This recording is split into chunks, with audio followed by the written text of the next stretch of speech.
Good evening.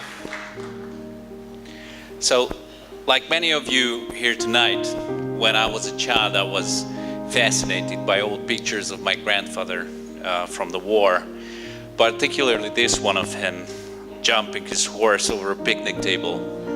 You can see it behind me. So Béla Újházi was a major in the Hungarian army who managed one of Hungary's national treasures, the Bábor stud farm. And during World War II, horses were still extremely valuable on the European continent, and Hungary gave its best horses to its esteemed cavalry units. As the Eastern Front collapsed into Hungary, my grandfather looked in both directions and decided to march the horses, his men, and his family west. The legendary American general George S. Patton was famous for his love of horses, and there was still an open path from Hungary to southern Germany at that time. And that was how my grandfather, Béla, his wife, and my father, Dezső, came to live under American occupation, which was also their liberation.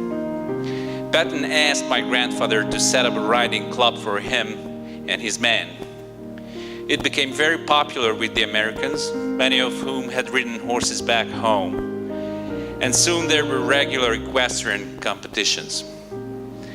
When I first watched the Band of Brothers series with my father, it triggered a stream of stories about his childhood, about his 3 years among these crazy Americans with their chocolate, chewing gum, canned goods, and frozen chickens.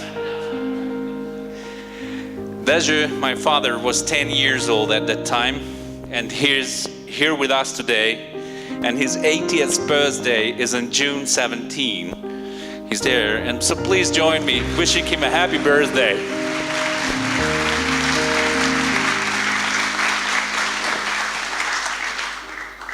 My father sent me to the West as soon as I was old enough. I went to England to study and to America to work. And I slowly matched what I had learned from my father's stories and the legends we had heard behind the Iron Curtain with reality. I set up this company to continue to work with Americans and share in their history.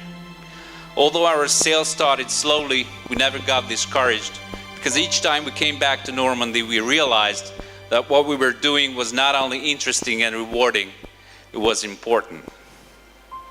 History can be written, spun, and twisted in many ways, but places like Omaha Beach and Point du Hoc cannot be argued with, and we are grateful that they exist as much as they did 70 years ago. Bringing travelers here to see these places for the first time gives us great satisfaction, and escorting the men who face these obstacles is the utmost honor. To them, and to everyone who fought, suffered, and died for freedom, we raise our glasses. Salute.